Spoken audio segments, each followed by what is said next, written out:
The B.R.A.T Show, inspiring every woman to be bold, relevant, addictive, and transformative.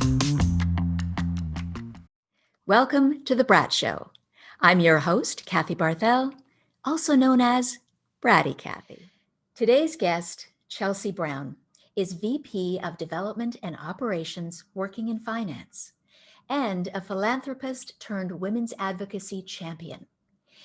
Her more than 15 trips to Jordan with her female-focused travel company, Millie, has allowed her to form lasting friendships with incredible women who are doing inspiring and impactful things in their communities. Her most recent endeavor has been launching and producing the Millie Podcast. Thank you so much for being on the show, Chelsea. It's great to see you. Great to see you. Yeah. Now, an essential element, we've talked a little bit about what being a brat is, and an essential element of it is really staying true to your values. This is part of the idea of being bold, right? Owning who you are really has a lot to do with the values that sustain you. Yes. One of the things that I absolutely loved in the materials on your website about your travel company, Millie, and so on, is the idea of kindness. Kindness is something really special to me. I actually have a quote on my fridge about kindness. I raised my daughter with that as one of the key principles and key values. And I love how you say that the Millie community empowers global perspective, compassion, and kindness. And I'm wondering where that comes from, the idea of kindness for you. Where does that value come from? How did that become important? Well, first of all, I'm so happy to be here. Thank you for including me in your narrative and on your show. Honored. And thank you for bringing that up. This is a big concept for us. And, I haven't been asked this question in a long time, but I had a very unique upbringing and I have great parents. My mom has traveled and still does travel globally. Yeah. And my father is someone who had a hard life as a child. So I think having this combination and the nuances of the two worlds, watching my mom travel the world and me as a child being able to visit places, opened my eyes early to how we can better people's days, how we never know what's going on in people's days, and why kindness shown to another person, a helping hand shown to another person actually makes a difference. And then with my dad, who had a very unique upbringing himself, he's always giving back. He's always instilling that in us and reminding us of that. So I think this combination,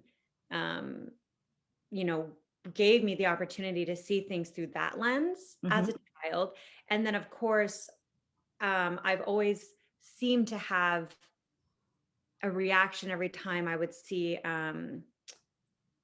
a wrong in the world or someone not being treated how they should, or even myself feeling not good enough, or my brothers, watching my brothers maybe struggle as well. So I think for me, seeing things through that lens and then experiencing things through that lens made me realize how important putting kindness, compassion, and perspective at the forefront of our days.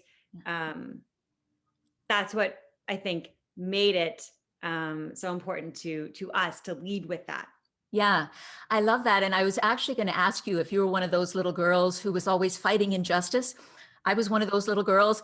I wrote to the prime minister and told him, you better stop that seal hunt when I was like 8 or 10, Good for you. That's tough. Well, I think this is this is the thing though, right? Is when we're little kids, especially as little girls, we have that oomph and we're just like, we're out there, we're going to change the world. And then there's often a period where we kind of get in a slump, when we're like 9, 10, 11, whatever, and into our teens, and we start to lose some of that sense of our own agency. Absolutely. I think as well with teenagers, it's another thing that I'm really passionate about is, access to education and kindness and young girls, because I think as teens, especially with social media, I mean, I didn't grow up with social media. You didn't grow up with social media. And I couldn't imagine having these pressures and exactly. So I think when you reach your teens, maybe you start to feel like, oh, I need to fit in and I need to follow the status quo and I need to be perfect. And It's not. And then you come back in your maybe 30s and you're Yeah. like, you know what, I can be myself, and Yeah. it feels Yeah. great. There's a change. There's a shift, right? Yes. And that's the thing that, yeah. And I'm sure this is one of the things that motivates you is I'm all for figuring out ways to help young girls not go into that slump, like to keep that trajectory that we have when we're younger. I mean, that's the whole idea of being a brat, right? Is that it starts young because it's knowing who you are. And we have that when we're kids. And that reminds me of the other aspect that, as I said to you, the BRAT is an acronym for bold, I relevant, love addictive, and transformative. And there's a couple of those letters, Chelsea, that I think are so you and your organization. And the other one is being relevant, right? And that means creating the content and the experiences that are meaningful to your audience. And I'm wondering, you've talked about the PIN project and how it was a turning point for you. I'm wondering if you can talk a little bit to that. Obviously, a very relevant endeavor, the PIN project itself, but tell us a little bit about what shifted in you when you got involved in that. Thank you for bringing that up. And I'm excited to talk about this. So when I was younger, while we're on this topic, and anyone watching will understand this, when you're young, you have dreams and you have desires, and maybe you're embarrassed to say them out loud, right? And for me, I've had many. I'm in my 30s now, but I've had many. But one of them was to make a difference and be a part of something, bigger than myself and globally and in the world. So in 2017, I met this amazing woman named Hedwig Alexander, who is the founder of a social enterprise that's now closed, unfortunately, called Far and Wide Collective. And she introduced to me this amazing world of artisans, NGOs, the Middle East. And in 2017, so that was the big door opener for me. And I consider her one of my mentors. And we traveled together in 2017 to Jordan.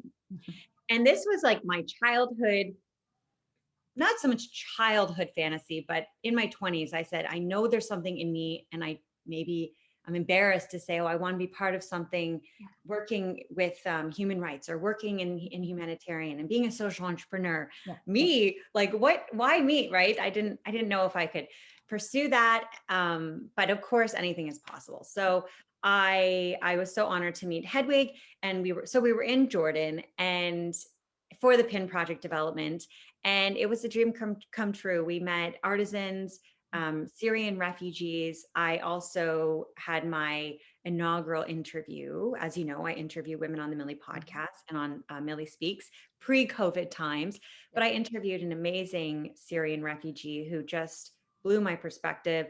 And this for me was the impetus, I guess, for the concept of Millie.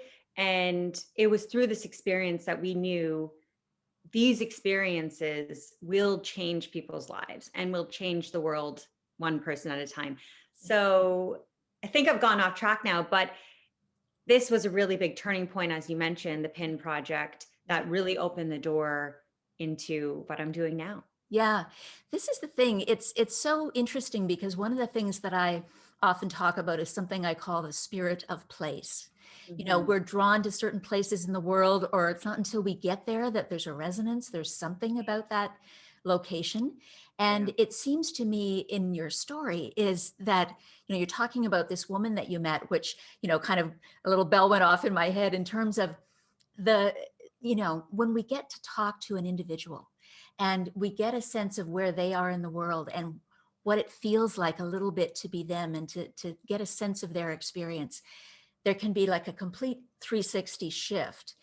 And it sounds like talking to that woman, because I know you've traveled elsewhere. You've been, Cambodia, Vietnam, you've lived in the UK and in the US. I'm sure you've had a lot of interesting conversations. Yeah. What was it about that woman and what she said that really shifted something?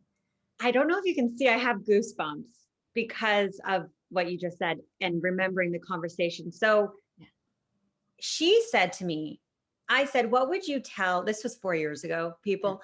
So I'm sorry if I'm not remembering correctly, but she said, so I asked her, one of the questions I asked her was, and I was 29 at this point, I think. And I said, what would you tell someone on their darkest day. And we had a really nice flow conversation. And I was an amateur interviewer at this time because it was the first time, and we didn't speak the same language either. So I had a translator. But you can speak the same language in body, right? Yeah. It's an energy. So, so what she said was, you have to keep going because it will get better. And then she brought up the fact that she wants to finish her PhD. And I think she was in her 40s and she had lost her family in Syria and left Syria because it was war torn at the time. Right. So for a woman, and I'm sorry, I'm not exactly remembering word for word what she said, but the concept was, don't give up because there is something ahead.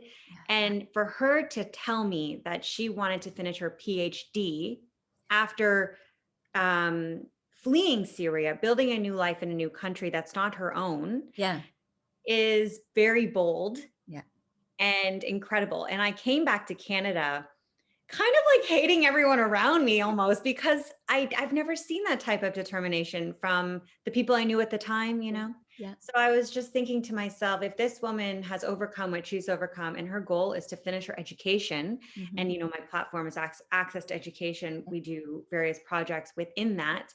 It just made me feel like I can do better. And there's always someone who has it harder than you.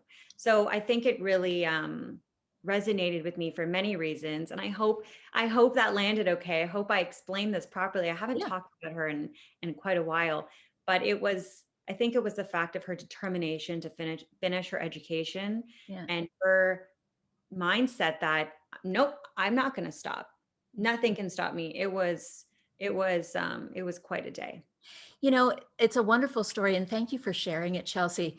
It was absolutely beautifully done. That's the whole thing, right? It's about being in this moment. It's all perfect, right? It's just exactly as it ought to be. Yeah. The other thing that it really touches on, her story, is the other aspect of being relevant, which is something that as women, you know, different cultures are different. I know certainly in the West, it's certainly been my experience. I don't know about you, but this idea in our culture that, you know, we sort of self-sacrifice. We put ourselves sort of back here. You know, there's a kind of a whole mother thing about this. You know, you sacrifice for your children or just for a friend or whatever. You kind of put yourself in the background to do good, you know, like the focus is on the other person, which is great. But from a B.R.A.T perspective, the way that I look at relevancy is that whatever you put out in the world has to be relevant and meaningful for you first. It has to start here. Again, it's from that alignment, right? And it's about, you know, why can't we feel lit up ourselves by what we're doing as we are also lighting up that other woman's life in the case of what you do and what I do. And that is the piece that I think we all still need more education around. And just to remember that that's okay. That's not selfish. You know, it's okay that while we're endeavoring to light up the world, we feel it too. Mm-hmm. Absolutely. Absolutely. And if it's authentic to you, it will shine. So I just want to tell you, for my 34th birthday in lockdown, second lockdown birthday, I'm a Pisces. Happy belated. When was it? Was it recent? March 3rd. So it was, I guess, a while ago. And what is your sign? I'm a Leo. A Leo. Oh, I think actually we talked about this the first time. I love Leos. I have a very great Leo in my life. But I did a color reading, a soul color reading. And basically it's so not what I'm normally doing. Yeah. I'm not really into this. Yeah. And girlfriends are anyway. She told me that this year, all my alignments, I have to lead from the heart. And I feel like I have been doing this already. Yeah. Have someone say, your decisions have to come from the heart. Yeah. And you'll be okay. And to almost have someone confirm this and remind me of that, because it's hard being an entrepreneur, especially now with, you know, pandemic budgets now. Yes. Thing we're not running trips and we're not having our conferences.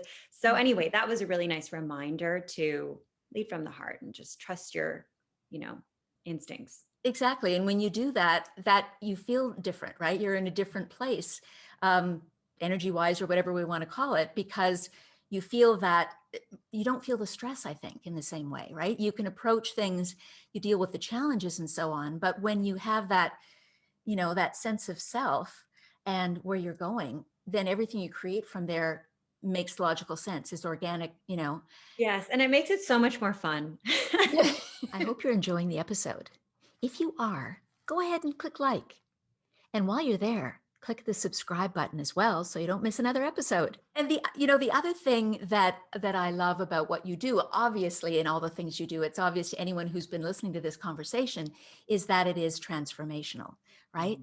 And I'm wondering, oftentimes, especially when we go into something where we're changing, like transformation is basically disrupting the status quo to create positive change in my definition of a brat who's transformational, because you can't stick with the old if you're going to come into something new, right? There's got to be something that gets disrupted.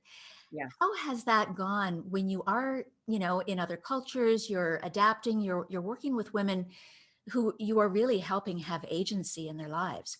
Did you ever have any pushback from that endeavor? What was the feeling in the local communities as you were working with women? Everyone in the local community has been so happy to see us. So something that we've been very careful on, and I'm a serial R&D'er. So for me, I do so much R&D. I've been to Jordan total almost 20 times. I call it my second home.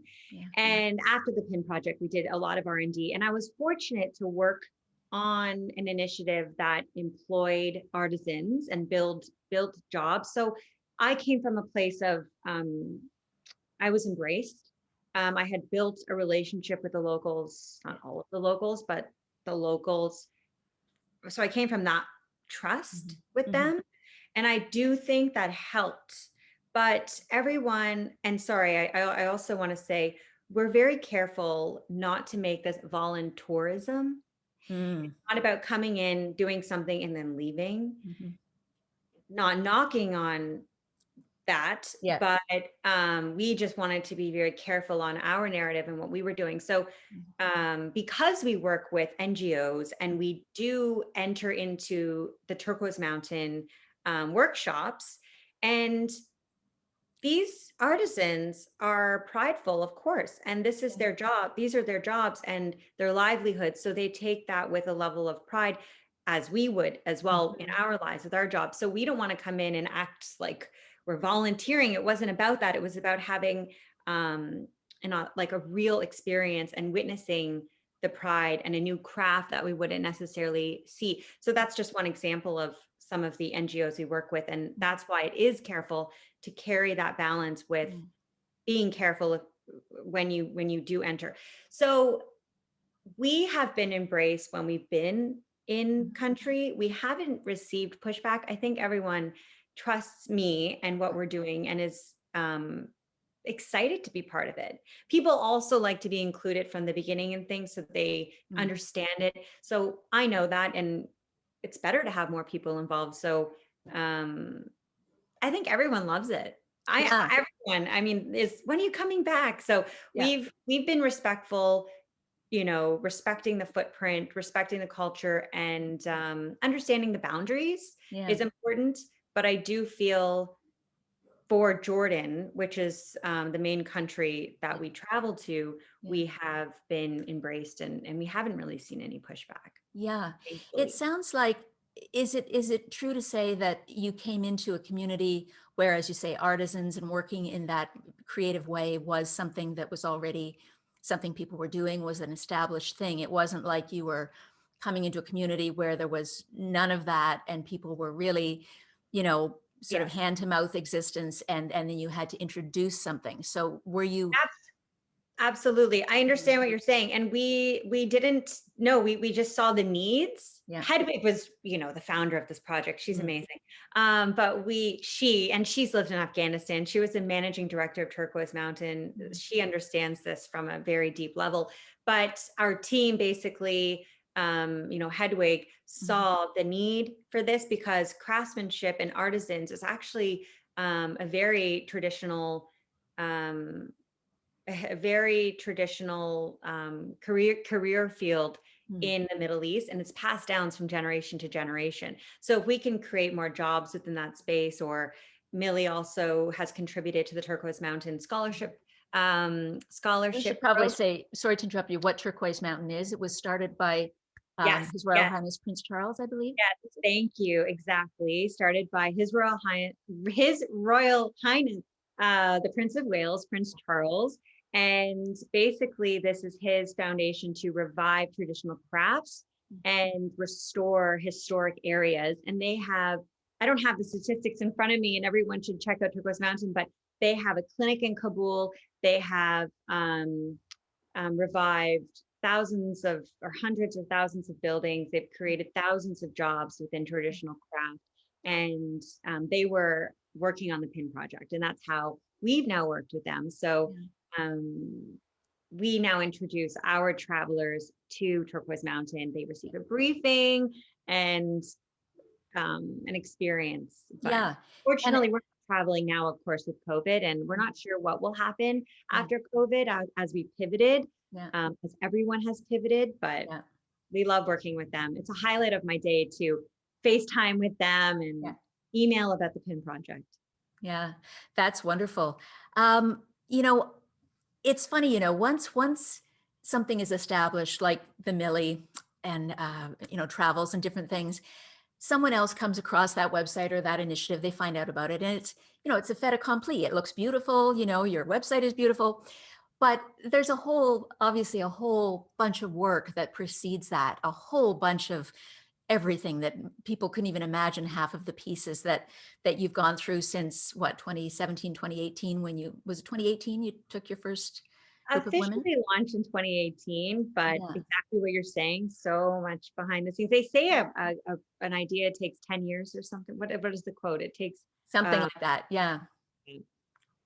So when I think about it, I think, women watching this, and brats and would-be brats, and ones who are trying to regain their inner brat, as I like to call it, what would be your best advice for someone who really does want to start some kind of a change-focused endeavor? Of course, right now we're all pivoting, as we say, and pivoting more than once sometimes since this time last year. What would be your best advice? What are your learnings from launching that, and even from pivoting? If someone wants to start something that, kind of makes them gulp a little bit, is it too big? Am I dreaming too big? What would you say? I was just having this conversation, actually. Not exactly this, but similar, about entrepreneurs and entrepreneurship.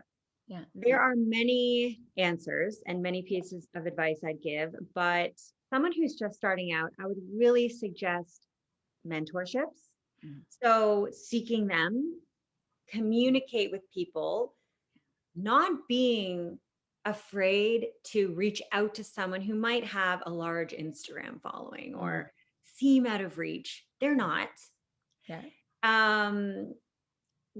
Reach out to them. Yeah. I was having a conversation with a woman who reached out to B.R.A.T, and she responded. And it was like, I think she called it a love text. They had a whole thing.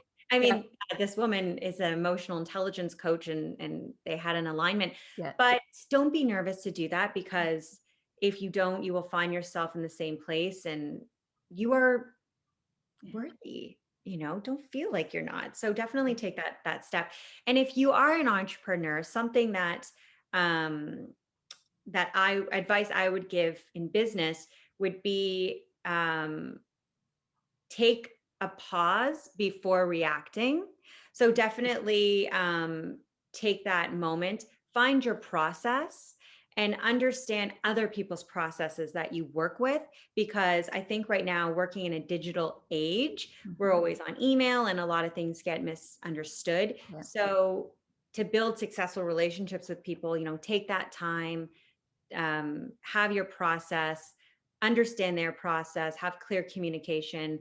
And then the other thing I'd say, the last thing I'd say, I could go on and on, is have diverse people at the table where you can learn from. Don't have, Elena Christopoulos, said this perfectly, don't have yes folks. Yes. Elena Christopoulos was one of my podcast guests, and she's one of my mentors, actually.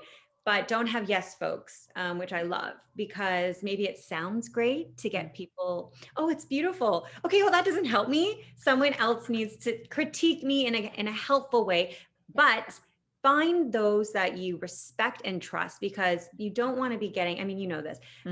For me, I really live to this. You don't necessarily want to listen to everyone's advice. You just want to find those people whose opinion you respect and whose product you respect, and who you can get really clear, helpful information from. I hope that was helpful. But no, that was wonderful. Mentors and how to approach influencers and being selective of your team. And I love the idea of taking the time to think through your own process. That was fascinating. Can you go a little deeper about that? Absolutely. I've learned this the hard way. Okay. So, don't we all? Yeah, exactly. I mean, as a Pisces, not that I'm like so into astrology, but I mean, I lead with my heart, and I, unfortunately has gotten me into some hot water. So I am a reactor. Okay. And I've learned the hard way that it's important to just take a moment and understand that maybe how the other person is saying something, or, isn't negative. It could be a miscommunication, because I think so often our egos are bruised, or we might take it personally, or we might feel like they're thinking, oh, she's weak. Right. And then we might react from a place of, no, I'm not. Yeah. So I think as a leader, with my team and a young entrepreneur, and a founder who has to manage the budgets and has to manage my time and so many things. It's taken me almost through an MBA program of how to make mistakes and have these failures, but learn from them, because leadership is so challenging.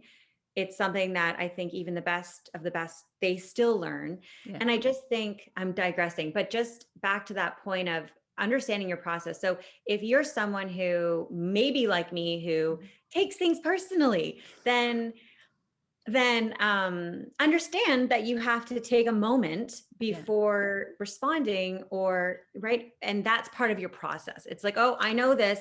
That's not them. It's me. Yes. Maybe it's them, but maybe it's me. You know what I'm saying? So understand that you need that extra step, and be disciplined about that, and then form your response, because you do want to lead with grace and with kindness, and it'd be a simple misunderstanding. So often these things happen.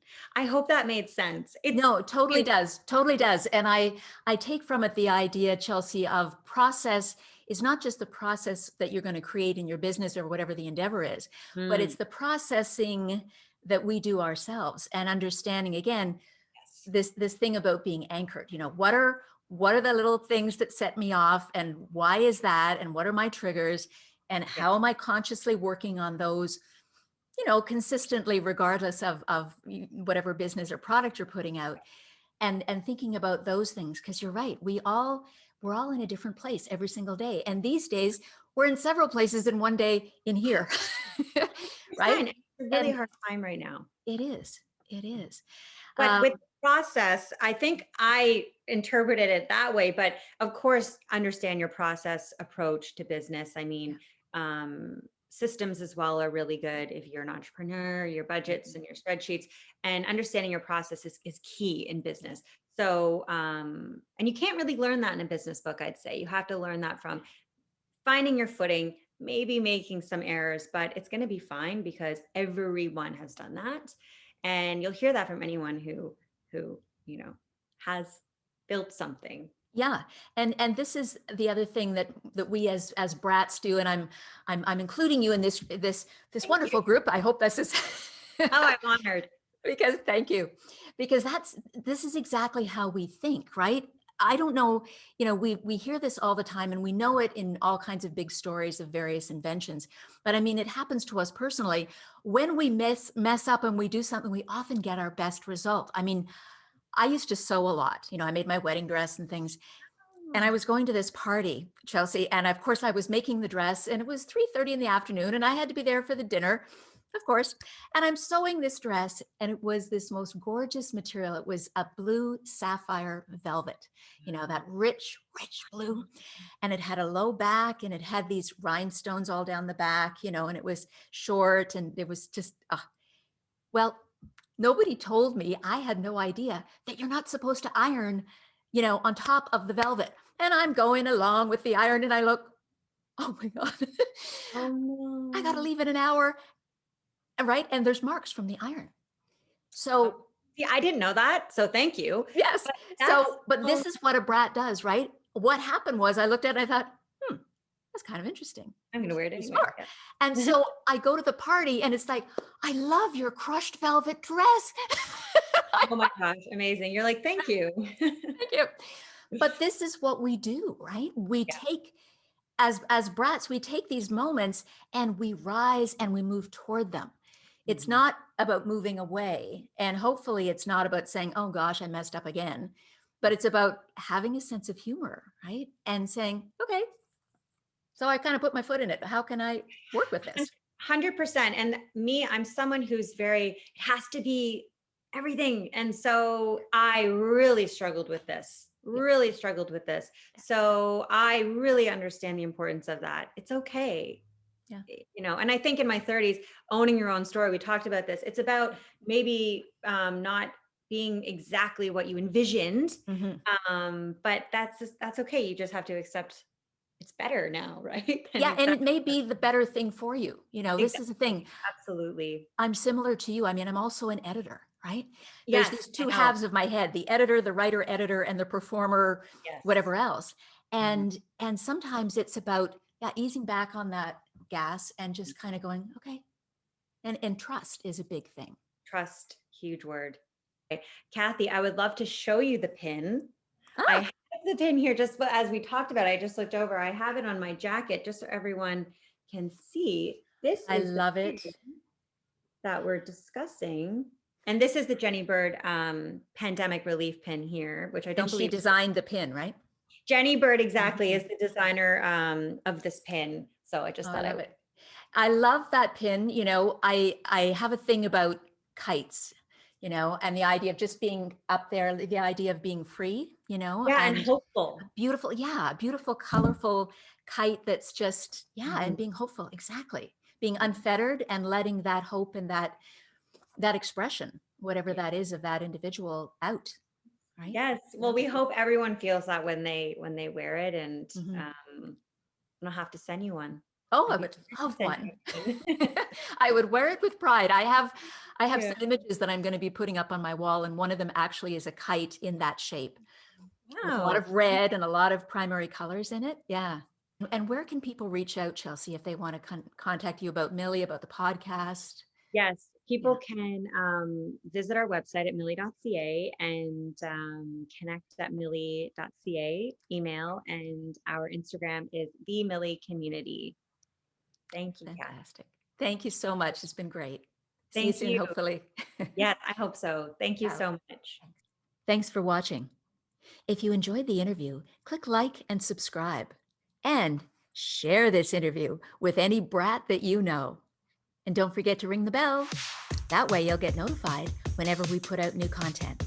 See you soon.